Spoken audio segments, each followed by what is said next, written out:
Hey there, it's Tank Girl, and I'm here with the Samsung Fascinate, a Galaxy S phone for the Verizon. I just unboxed it on another video, and I am now going to do a first power on.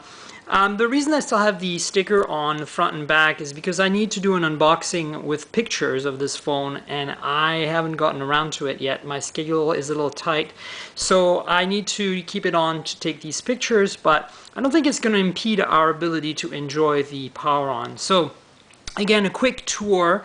This is very much the same layout as the Vibrant, which is the T-Mobile version. As you know, there's 4 versions of this phone. There is the Verizon version here, and then there is the Sprint version, and then there is the AT&T version, and then finally there is the T-Mobile version. Here they are all.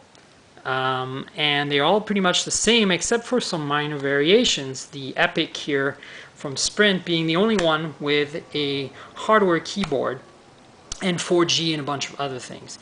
So this is the last one to come out. It's the Verizon one. It's the Fascinate. So here are the menu key, the home key, and the back key, and the search key. These are all standard Android buttons. Of course, there's the Samsung logo, the giant 4-inch Super AMOLED display that's readable in sunlight, which is a new thing for a OLED display. Here's the earpiece grill and some sensors to the left of it for detecting your face when you're making phone calls. The Verizon logo.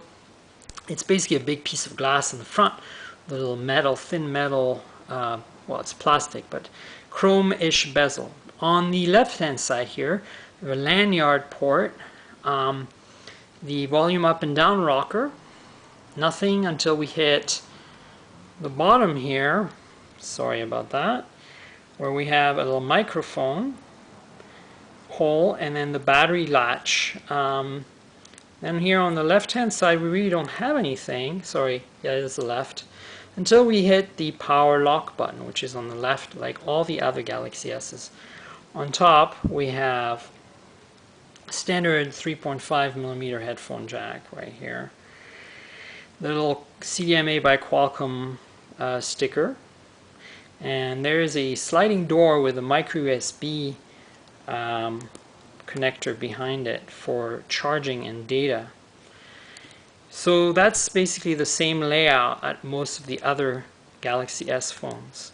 In the back we have a 5-megapixel autofocus camera with flash. Here we have it.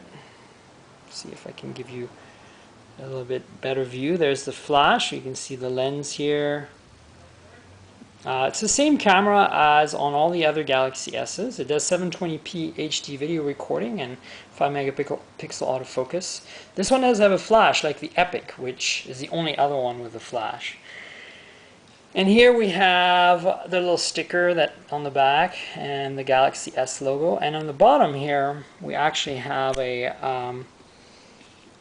little speaker for playing music and doing the speakerphone on. It's actually located at the bottom on this device rather than the top.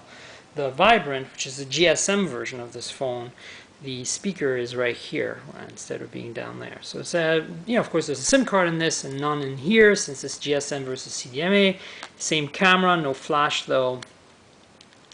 Same button layout, as you can see here, volume buttons. Power button are the same location, and of course the headphone and the slider for the USB are all in the same location as well. So these are pretty much dead ringers of one another. So let's power it up. That's what we're here for. See what happens. Maybe it's already been powered up by Verizon's PR folks. I don't know. Might have been. We'll see if it's any different than the other Galaxy S devices. Here one of the big differences, this is running the standard TouchWiz shell on top of Android 2.1.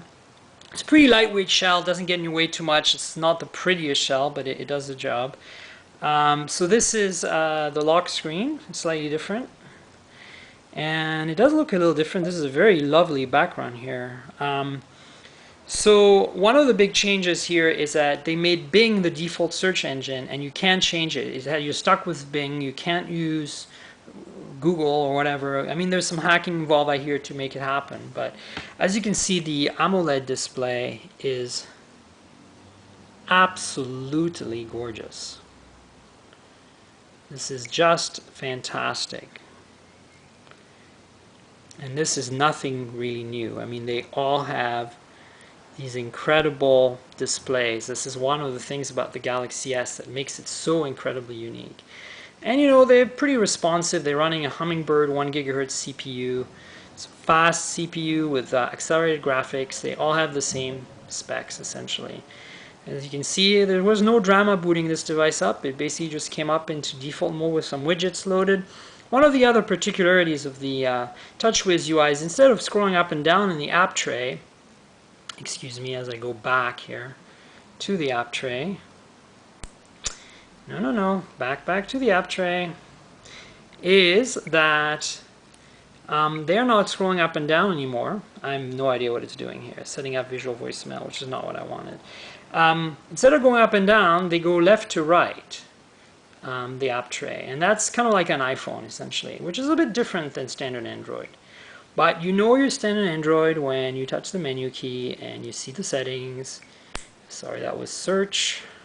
You see the settings, and you know, you get your familiar, usual Android settings. Anyway, so this is the Samsung Fascinate on Verizon, first power on. I've got a few seconds left to give you some size comparisons with other Verizon devices. This here is the Droid X from Motorola, 4.3 inch screen, and here is the Droid 2 from Motorola. Let me just put it next to each other. So 3.7 inch, and then here is the Droid Incredible from Verizon, also 3.7 inch. So this is what they look like. This is again the Droid X Fascinate. Here's a bit of a thickness comparison. As you can see, there's a bump on the Droid X where the camera is, but they're pretty similar in thickness. There's no HDMI output connector on the Galaxy S Fascinate, but apparently I think there's a cable from Samsung you can buy which plugs into the USB port and gives you HDMI out. The Droid 2, again, here's the back of the Droid 2. You can see the difference, and then the thickness difference. The Droid 2 being a keyboard slider is quite a bit thicker, but it does have the keyboard. So then we have the Incredible, which is the kind of the oldest of the bunch here, and it's a little thicker than the Fascinate by not much.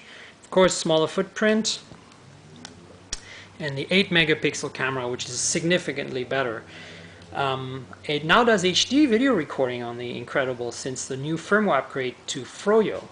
So that's good to know. Also, the Droid X has an 8 megapixel camera as well. So this is 5, but don't let the megapixels scare you away. This is a very, very decent camera, judged from the other Galaxy S phones that I've had, which are all here.